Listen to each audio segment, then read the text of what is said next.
we needed to create a place that wasn't just creating folks who could fill jobs, but create folks who can go build industries, lead institutions, create institutions. And so that's why we called it the African Leadership University. We kind of saw our position initially in the market as like, how do we create the folks who are going to go and not just take jobs, but go and start companies, be business leaders, be political and civic leaders. And so we launched in 2015. We started our first campus in Mauritius. It's a small island off the coast of Madagascar. The thesis was, let's start at the top of the market.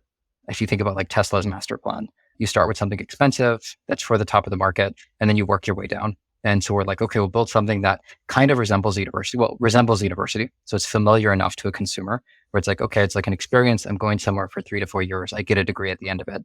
But that's where I think we really departed from like most universities. We were similar to Minerva in terms of we created a detailed skills map that was cultivated by, again, talking to employers, talking to entrepreneurs, talking to political civic leaders, and giving a sense of what are the mix of skills that we want people to be great at by the end of their degree. We also looked at, again, similar to Minerva, we started with a foundation year. So before committing to a major, you go through what we call the leadership core. So it's a mixture of courses and what we call data and decisions, communicating for impact, entrepreneurial leadership, and projects. At the end of that first year, as part of the program, we're like, to progress, you have to get an internship. And the reason we wanted that is, again, we didn't just want folks living in the ivory tower. We wanted them living in the world. And with that first class, we started with 173 students from across the continent. Those 170-ish students, they came from a range of economic backgrounds.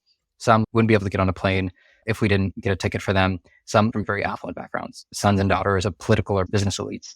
But what we did with that first class is everyone was funded by a corporate sponsor. Got it. Okay, that was going to be my question, which is what's the funding model? Yeah. So the cost of that first, like when we started, $10,000 per year plus cost of living. And right. the just to put that in perspective, that's like a university in the US charging $150,000 per year. But right, exactly. I was going to say that's incredibly expensive. Yeah, it's incredibly expensive, especially when you think about like buying power for the typical African consumer.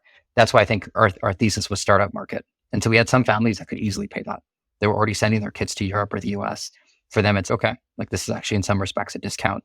And like looking back then, like there was a conversation we had was our tuition too low? If you think about like how certain consumers buy like higher ed products, its cost is often associated with quality. Of course. So the corporate sponsors that were funding, I imagine the folks that were not super wealthy.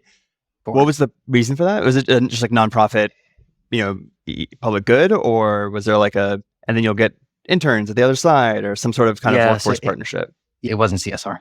It was like a workforce partnership. The analogy I'd give you in the US is Guild. It's education as a benefit. And like the reason why companies do it is, yes, you get a tax write-off, but the real incentive for like, actually like you work with Guild is like worker retention. Folks are like getting upskilled on the job. They stay around longer. They're more effective. I think the similar challenge is we aligned incentives. We had employers who were struggling to hire. They needed to build their future leadership pipeline, and they had skin in the game. They're like, we're not getting good enough graduates from African institutions, and like folks who are educated in the US and Europe, they don't want to come back, right? For a lot of different reasons. And so they had skin in the game. And so the other thing I'll quickly say is after that first batch of internships, about half of the employers were blown away. Like our goal, like the goal for the first year, like success of that first year is like, how do employers react at the end of that summer internship, but also how do students react? Some tried to hire our students just after 1 year of university. And that was like the first kind of seed of an idea.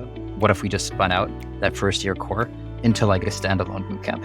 And we'll get to that later in 2018, we did that.